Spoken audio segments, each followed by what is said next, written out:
The Count of Monte Cristo. Chapter 72. Madame de Saint-Méran. A gloomy scene had indeed just passed at the house of M. de Villefort.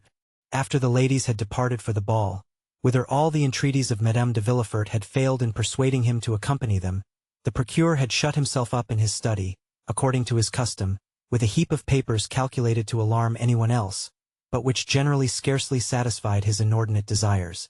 But this time the papers were a mere matter of form. Villefort had secluded himself, not to study, but to reflect, and with the door locked and orders given that he should not be disturbed excepting for important business, he sat down in his armchair and began to ponder over the events, the remembrance of which had during the last 8 days filled his mind with so many gloomy thoughts and bitter recollections. Then, instead of plunging into the mass of documents piled before him, he opened the drawer of his desk, touched a spring, and drew out a parcel of cherished memoranda, amongst which he had carefully arranged, in characters only known to himself, the names of all those who, either in his political career, in money matters at the bar, or in his mysterious love affairs, had become his enemies. Their number was formidable, now that he had begun to fear, and yet these names, powerful though they were, had often caused him to smile with the same kind of satisfaction experienced by a traveler who from the summit of a mountain beholds at his feet the craggy eminences, the almost impassable paths, and the fearful chasms, through which he has so perilously climbed. When he had run over all these names in his memory, again read and studied them, commenting meanwhile upon his lists, he shook his head. "No," he murmured. "None of my enemies would have waited so patiently and laboriously for so long a space of time, that they might now come and crush me with this secret. Sometimes, as Hamlet says, foul deeds will rise, though all the earth o'erwhelm them to men's eyes. But, like a phosphoric light, they rise but to mislead." The story has been told by the Corsican to some priest, who in his turn has repeated it. M. de Monte Cristo may have heard it and to enlighten himself. "But why should he wish to enlighten himself upon the subject?" asked Villefort after a moment's reflection. "What interest can this M. de Monte Cristo or M. Zacchone, son of a shipowner of Malta, discoverer of a mine in Thessaly, now visiting Paris for the first time, what interest, I say, can he take in discovering a gloomy, mysterious, and useless fact like this?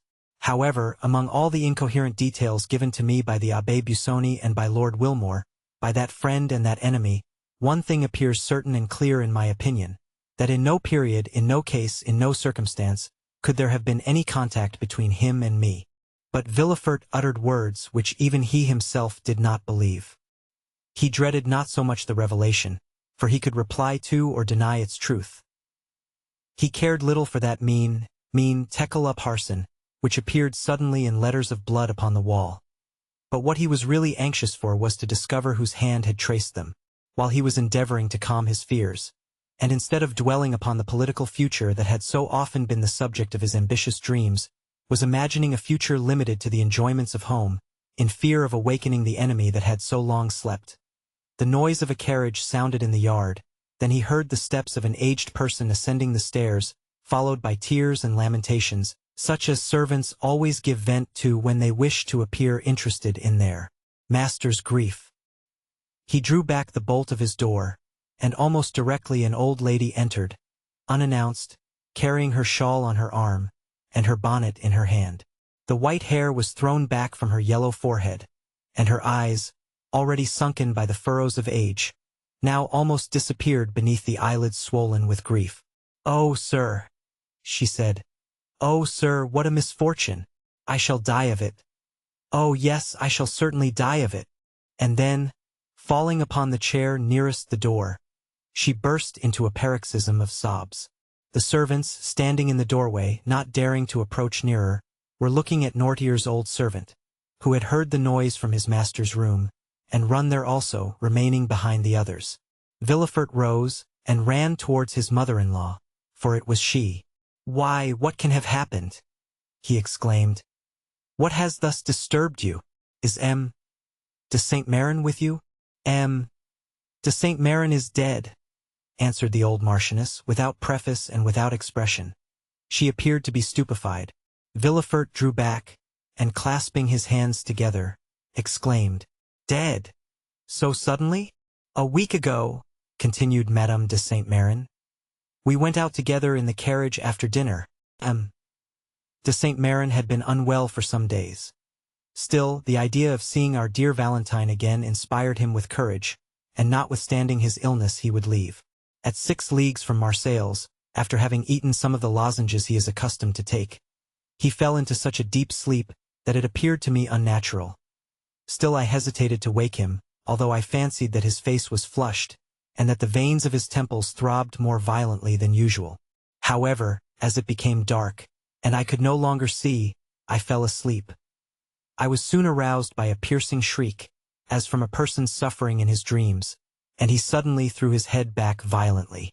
I called the valet, I stopped the postilion, I spoke to M. de Saint Méran, I applied my smelling salts. But all was over, and I arrived at Aix by the side of a corpse. Villefort stood with his mouth half open, quite stupefied. Of course you sent for a doctor? Immediately. But, as I have told you, it was too late. Yes. But then he could tell of what complaint the poor Marquis had died. Oh, yes, sir, he told me. It appears to have been an apoplectic stroke. And what did you do then? M. de Saint Méran had always expressed a desire, in case his death happened during his absence from Paris, that his body might be brought to the family vault. I had him put into a leaden coffin, and I am preceding him by a few days. Oh, my poor mother, said Villefort. To have such duties to perform at your age after such a blow. God has supported me through all. And then, my dear Marquis, he would certainly have done everything for me that I performed for him. It is true that since I left him, I seem to have lost my senses. I cannot cry. At my age they say that we have no more tears. Still I think that when one is in trouble one should have the power of weeping. Where is Valentine, sir? It is on her account I am here. I wish to see Valentine. Villefort thought it would be terrible to reply that Valentine was at a ball. So he only said that she had gone out with her stepmother, and that she should be fetched. This instant, sir. This instant, I beseech you, said the old lady. Villefort placed the arm of Madame de Saint Méran within his own, and conducted her to his apartment. Rest yourself, mother, he said. The Marchioness raised her head at this word, and beholding the man who so forcibly reminded her of her deeply regretted child, who still lived for her in Valentine, she felt touched at the name of mother, and bursting into tears, she fell on her knees before an armchair, where she buried her venerable head. Villefort left her to the care of the women, while old Berois ran, half scared, to his master. For nothing frightens old people so much as when death relaxes its vigilance over them for a moment in order to strike some other old person.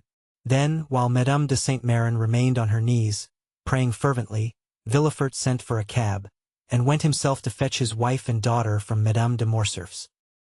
He was so pale when he appeared at the door of the ballroom, that Valentine ran to him, saying, "Oh, father, some misfortune has happened. Your grandmamma has just arrived, Valentine," said M. de Villefort. "And grandpapa?" inquired the young girl, trembling with apprehension. M. de Villefort only replied by offering his arm to his daughter. It was just in time, for Valentine's head swam and she staggered. Madame de Villefort instantly hastened to her assistance, and aided her husband in dragging her to the carriage, saying, "What a singular event! Who could have thought it?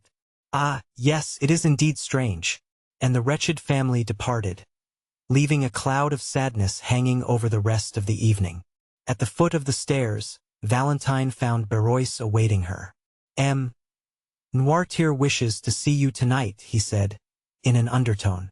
"Tell him I will come when I leave my dear grandmamma," she replied, feeling, with true delicacy, that the person to whom she could be of the most service just then was Madame de Saint Méran. Valentine found her grandmother in bed. Silent caresses, heart-wrung sobs, broken sighs, burning tears, were all that passed in this sad interview, while Madame de Villefort, leaning on her husband's arm, maintained all outward forms of respect, at least towards the poor widow. She soon whispered to her husband, "I think it would be better for me to retire, with your permission, for the sight of me appears still to afflict your mother-in-law." Madame de Saint Méran heard her. "Yes, yes," she said softly to Valentine. "Let her leave, but do you stay." Madame de Villefort left, and Valentine remained alone beside the bed. For the procureur, overcome with astonishment at the unexpected death, had followed his wife. Meanwhile, Barrois had returned for the first time to old Noirtier, who, having heard the noise in the house, had, as we have said, sent his old servant to inquire the cause. On his return, his quick intelligent eye interrogated the messenger. "Alas, sir," exclaimed Barrois, "a great misfortune has happened. Madame de Saint-Méran has arrived, and her husband is dead." M. de Saint-Méran and Noirtier had never been on strict terms of friendship. Still, the death of one old man always considerably affects another. Noirtier let his head fall upon his chest, apparently overwhelmed and thoughtful. Then he closed one eye in token of inquiry. Barrois asked, "Mademoiselle Valentine?" Noirtier nodded his head. "She is at the ball, as you know, since she came to say goodbye to you in full dress." Noirtier again closed his left eye. "Do you wish to see her?" Noirtier again made an affirmative sign. "Well, they have gone to fetch her, no doubt, from Madame de Morcerf's. I will await her return and beg her to come up here. Is that what you wish for?" "Yes," replied the invalid. Barrois, therefore, as we have seen, watched for Valentine, and informed her of her grandfather's wish. Consequently, Valentine came up to Noirtier, on leaving Madame de Saint-Méran, who in the midst of her grief had at last yielded to fatigue and fallen into a feverish sleep. Within reach of her hand they placed a small table upon which stood a bottle of orangeade, her usual beverage, and a glass. Then, as we have said, the young girl left the bedside to see M. Noirtier. Valentine kissed the old man, who looked at her with such tenderness that her eyes again filled with tears, whose sources he thought must be exhausted. The old gentleman continued to dwell upon her with the same expression. "Yes, yes," said Valentine.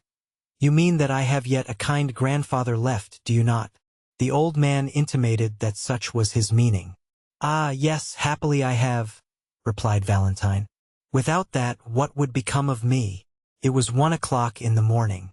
Barrois, who wished to go to bed himself, observed that after such sad events everyone stood in need of rest. Noirtier would not say that the only rest he needed was to see his child, but wished her good night, for grief and fatigue had made her appear quite ill. The next morning she found her grandmother in bed. The fever had not abated. On the contrary, her eyes glistened, and she appeared to be suffering from violent nervous irritability. "Oh, dear grandmamma, are you worse?" exclaimed Valentine, perceiving all these signs of agitation. "No, my child, no," said Madame de Saint-Méran. "But I was impatiently waiting for your arrival, that I might send for your father." "My father?" inquired Valentine uneasily. "Yes, I wish to speak to him." Valentine durst not oppose her grandmother's wish, the cause of which she did not know, and an instant afterwards Villefort entered. "Sir," said Madame de Saint-Méran, without using any circumlocution, and as if fearing she had no time to lose, "you wrote to me concerning the marriage of this child?" "Yes, madame," replied Villefort. "It is not only projected but arranged. Your intended son-in-law is named M. Franz d'Épinay?" "Yes, madame." "Is he not the son of General d'Épinay, who was on our side, and who was assassinated some days before the usurper returned from the island of Elba?" "The same." "Does he not dislike the idea of marrying the granddaughter of a Jacobin?" "Our civil dissensions are now happily extinguished, mother," said Villefort. M. d'Épinay was quite a child when his father died. He knows very little of M. Noirtier, and will meet him, if not with pleasure, at least with indifference. Is it a suitable match? In every respect. And the young man? Is regarded with universal esteem. You approve of him? He is one of the most well-bred young men I know. During the whole of this conversation Valentine had remained silent. "Well, sir," said Madame de Saint-Méran, after a few minutes' reflection, "I must hasten the marriage, for I have but a short time to live." "You, madame? You, dear mamma?" exclaimed M. de Villefort and Valentine at the same time. "I know what I am saying," continued the Marchioness. "I must hurry you, so that, as she has no mother, she may at least have a grandmother to bless her marriage. I am all that is left to her belonging to my poor Renée, whom you have so soon forgotten, sir." "Ah, madame," said Villefort. "You forget that I was obliged to give a mother to my child. A stepmother is never a mother, sir. But this is not to the purpose. Our business concerns Valentine. Let us leave the dead in peace." All this was said with such exceeding rapidity that there was something in the conversation that seemed like the beginning of delirium. "It shall be as you wish, madame," said Villefort. "More especially since your wishes coincide with mine, and as soon as M. d'Épinay arrives in Paris." "My dear grandmother," interrupted Valentine, "consider decorum, the recent death. You would not have me marry under such sad auspices." "My child," exclaimed the old lady sharply, "let us hear none of the conventional objections that deter weak minds from preparing for the future. I also was married at the deathbed of my mother, and certainly I have not been less happy on that account." "Still that idea of death, madame?" said Villefort. "Still? Always. I tell you I am going to die. Do you understand? Well, before dying, I wish to see my son-in-law. I wish to tell him to make my child happy. I wish to read in his eyes whether he intends to obey me. In fact, I will know him. I will," continued the old lady with a fearful expression, "that I may rise from the depths of my grave to find him, if he should not fulfill his duty." "Madame," said Villefort, "you must lay aside these exalted ideas, which almost assume the appearance of madness. The dead, once buried in their graves, rise no more. And I tell you, sir, that you are mistaken. This night I have had a fearful sleep. It seemed as though my soul were already hovering over my body. My eyes, which I tried to open, closed against my will, and what will appear impossible above all to you, sir, I saw with my eyes shut, in the spot where you are now standing, issuing from that corner where there is a door leading into Madame Villefort's dressing-room.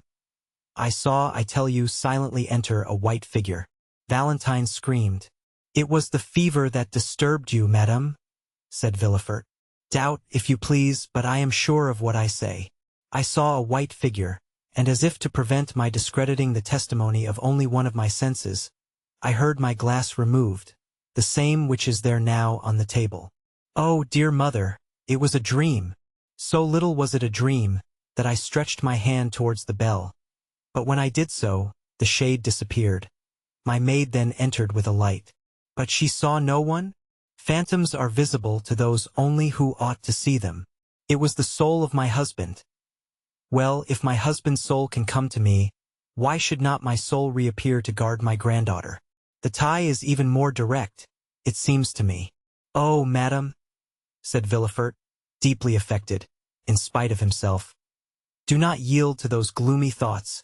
You will long live with us, happy, loved, and honored, and we will make you forget."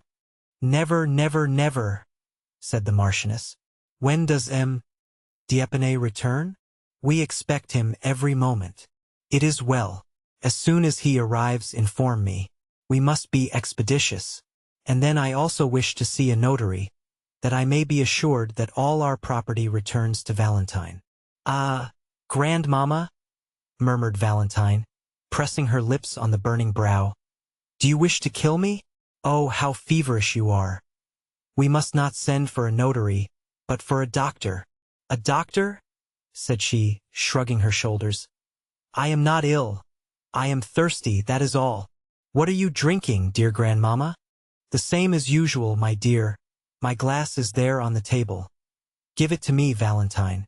Valentine poured the orangeade into a glass and gave it to her grandmother with a certain degree of dread, for it was the same glass she fancied that had been touched by the spectre. The Marchioness drained the glass at a single draught, and then turned on her pillow, repeating, "The notary, the notary." M.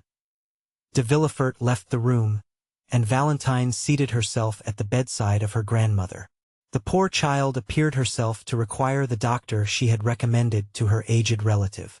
A bright spot burned in either cheek, her respiration was short and difficult, and her pulse beat with feverish excitement.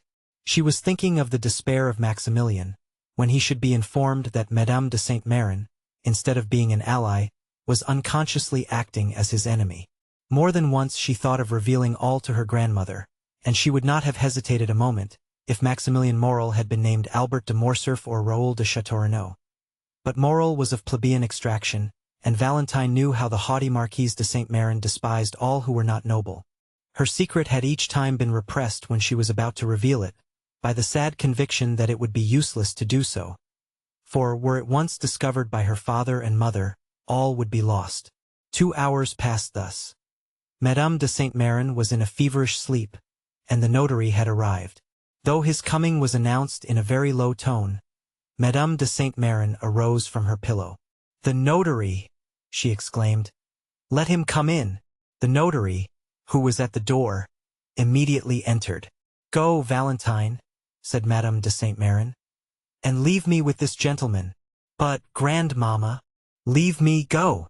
The young girl kissed her grandmother, and left with her handkerchief to her eyes. At the door she found the valet de chambre, who told her that the doctor was waiting in the dining room. Valentine instantly ran down. The doctor was a friend of the family, and at the same time one of the cleverest men of the day, and very fond of Valentine, whose birth he had witnessed. He had himself a daughter about her age, but whose life was one continued source of anxiety and fear to him from her mother having been consumptive. "Oh," said Valentine, "we have been waiting for you with such impatience, dear M. d'Avrigny. But, first of all, how are Madeleine and Antoinette?" Madeleine was the daughter of M.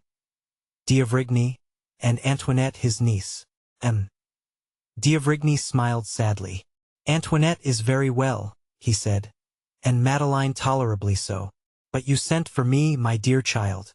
It is not your father or Madame de Villefort who is ill. As for you, although we doctors cannot divest our patients of nerves, I fancy you have no further need of me than to recommend you not to allow your imagination to take too wide a field." Valentine colored. M. d'Avrigny carried the science of divination almost to a miraculous extent, for he was one of the physicians who always work upon the body through the mind. "No," she replied. "It is for my poor grandmother. You know the calamity that has happened to us, do you not?" "I know nothing," said M. d'Avrigny. "Alas," said Valentine, restraining her tears, "my grandfather is dead." "M. de Saint-Méran?" "Yes, suddenly, from an apoplectic stroke." "An apoplectic stroke?" repeated the doctor.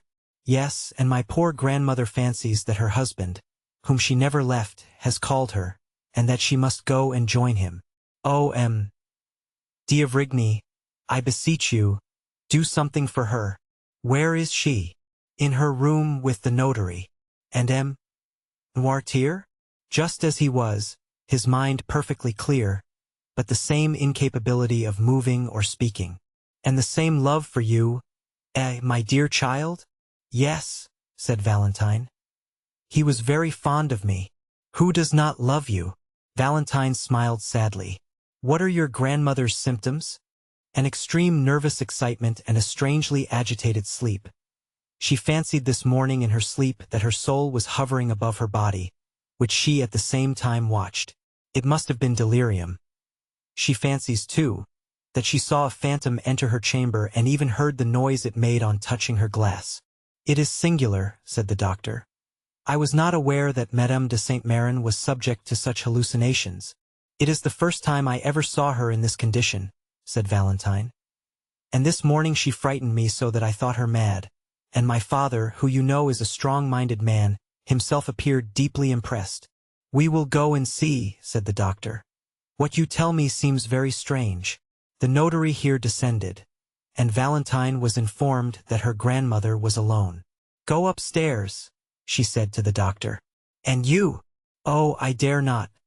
She forbade my sending for you, and, as you say, I am myself agitated, feverish, and out of sorts. I will go and take a turn in the garden to recover myself." The doctor pressed Valentine's hand, and while he visited her grandmother, she descended the steps. We need not say which portion of the garden was her favorite walk. After remaining for a short time in the parterre surrounding the house, and gathering a rose to place in her waist or hair, she turned into the dark avenue which led to the bench. Then from the bench she went to the gate.